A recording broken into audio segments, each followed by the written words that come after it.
Senior तजज़ियाकार Munib Farooq कानूनी माहिर भी हैं, उनसे बात करेंगे।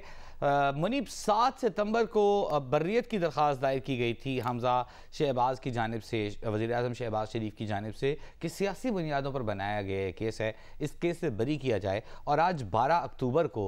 बर्रियत का फैसला मिल गया है। कैसे देख रहे हैं सारी सूरत हाल को आप? बहुत शुक्रिया आपका वजी। देखिए, जब ये केस शुरू हुआ था, यानी जब बनाया गया था इनिशियली, FIA ने इन्वेस्टिगेट किया और जब ये मामला शुरू हुआ था, तो उस वक्त भी मेरी राय इस पर ये थी कि पाकिस्तान के अंदर खास तौर पर जो एंटी मनी लॉन्ड्रिंग एक्ट के तहत अगर आप किसी के खिलाफ केस चलाते हैं तो उसको साबित करने के लिए चंद बड़ी बुनियादी चीजों की जरूरत होती है, और उसमें सबसे बुनियादी चीज एक ही है कि आपको, यानी प्रोसिक्यूशन को, इस केस में FIA को ये साबित करना था कि जो भी रकूम इसके अंदर जिनकी तरसील हुई वो प्रोसीड्स ऑफ क्राइम थे, यानी वो चोरी का पैसा था, जुर्म का पैसा था, वो किसी किस्म का कमीशन था, किक बैक था, करप्शन थी या एक्सटॉर्शन का पैसा था, ये साबित करना FIA का काम था। अब जब अदालत के सामने जो प्रोसिक्यूशन है या प्रोसिक्यूशन विटनेसेस ये बात साबित नहीं कर सके अब तक, जितना भी ट्रायल चला, तो यकीनी तौर पर फिर अदालत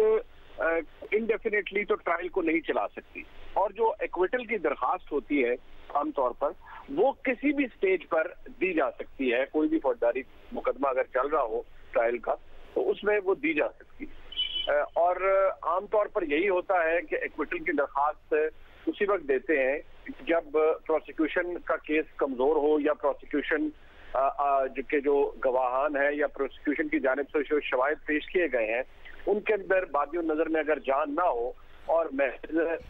टाल मटोल का सिलसिला जारी हो या महज कागजों का पेट भरा गया हो, तो ऐसी सूरत हाल में प्रोसिक्यूशन के लिए विद एवरी पासिंग मोमेंट मामलात मुश्किल होते जाते हैं अदालत के अंदर। अब इशू यहाँ पर यह है कि पहले इमरान खान साहब की हुकूमत थी, उसी दौर में ये मामला चला और उसी दौर में ये कहा गया कि 7 अरब का केस है, 16 अरब का केस है, पता नहीं कितने अरब उसके अंदर जोड़ दिए गए, लेकिन उसके जो मटीरियल एविडेंस था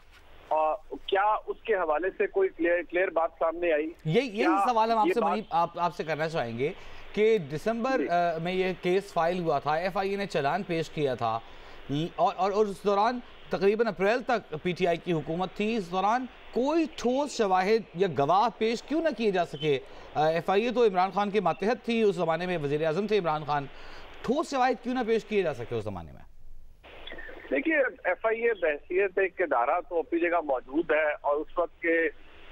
जो मुशीर दाखिला और एहतसाब थे शहजाद अकबर साहब, उसने बड़ा ठोक के अपनी तरफ से ये केस बनाया और दर्जनों के करीब प्रेस कॉन्फ्रेंसेस की और कहा फलाना कैश बॉय था, वो ये करता था, फलाना उठाता था पैसा, ये उठाता था, वो करता था, ये तमाम बातें वो करते रहे। लेकिन जो खलवत में और जलवत में उनसे सवाल किया जाता था और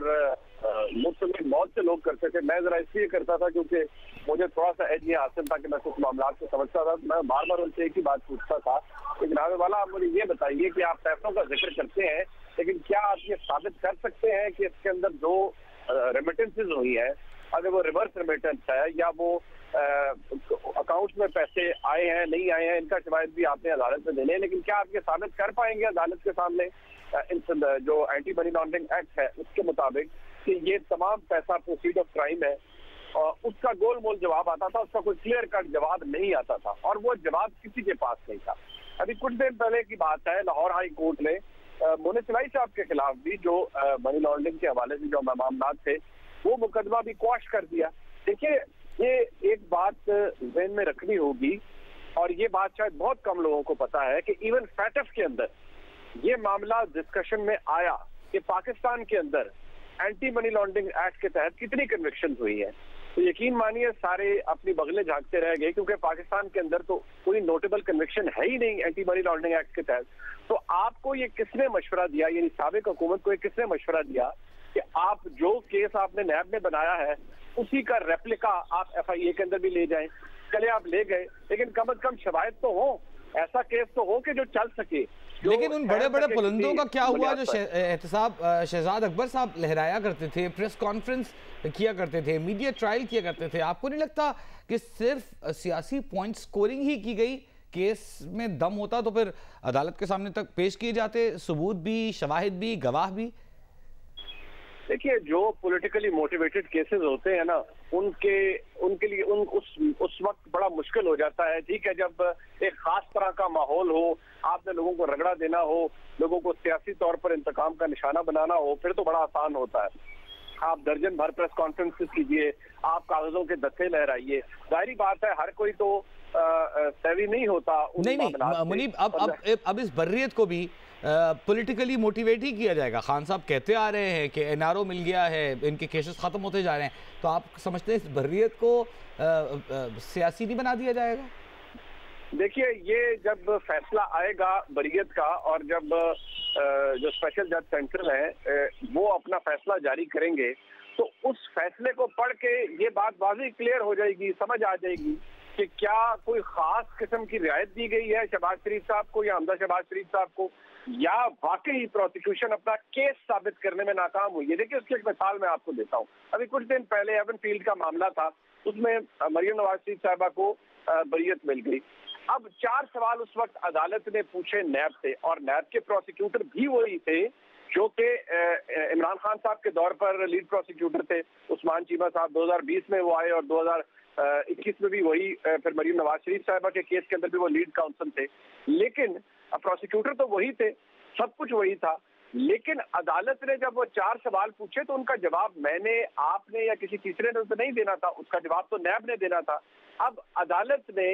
ان سوالوں کے جواب جب نہیں ملے، اور تو عدالت نے ان کو بری کر دیا. اور لوگ بھول جاتے ہیں کہ میں آپ کو چھوٹا سا حوالہ دے دیتا ہوں کہ جب مریم نواز شریف کی اور نواز شریف صاحب کی ایون فیلڈ کے معاملے کے اندر سزا معطل ہوئی، تو اس وقت اسلام آباد ہائی کورٹ کے چیف جسٹس اظہر منالہ صاحب نے اپنے فیصلے کے اندر لکھا تھا کہ بادی النظر میں جو ٹرائل کورٹ کا فیصلہ ہے اس کے اندر بے شمار سکم ہے اور بے شمار انیکوریسیز ہے جن کے اوپر سزا دی گئی ہے. وہ کسی کو یاد نہیں ہے. اس وقت تو کوئی این آر او ملنے کا چانس نہیں تھا، کیونکہ اس وقت تو عمران خان صاحب کی حکومت تھی اور اس وقت آگے معاملات بھی بڑے سخت تھے. اب یہاں حمزہ شہباز شریف کو یا شہباز شریف صاحب کو اگر عمران خان صاحب یہ کہتے بھی ہیں کہ جی این آر او مل گیا، سب کچھ ہو گیا، چلے ٹھیک ہے جی، پروسیکیوشن کے اوپر وزیر داخلہ رانا ثناء اللہ صاحب بیٹھے ہیں، انہوں نے کیس ٹیمپر کر دیا، سب کچھ کر دیا، لیکن عدالتی فیصلے کے اندر تو کچھ لکھا جائے گا نا. کیا کوئی بھی جج آج کے دور میں، جہاں اس کے اوپر ایک مانیٹرنگ ججز موجود ہیں، جہاں وہ باقاعدہ طور پر اکاؤنٹیبل ہے اپنے کنڈکٹ کے لیے، کیا وہ عدالت کے سامنے کسی ہائر کورٹ کو، کہ ظاہری بات ہے ایف آئی اے اس بریت کو بھی چیلنج کرے گی، اور جب وہ معاملہ جائے گا تو عدالت کے اس فیصلے کے اندر عدالت کو، یعنی جج کو لکھنا پڑے گا کہ میں نے کس بنیاد پر حمزہ شہباز شریف اور شہباز شریف صاحب کو بریت ان کی ہے، کیونکہ پروسیکیوشن اپنا کیس ثابت کرنے میں ناکام رہی ہے. میں بار بار کہہ رہا ہوں، منی لانڈرنگ کا معاملہ ایسا ہے جس میں ٹیکنیکل معاملہ ہے.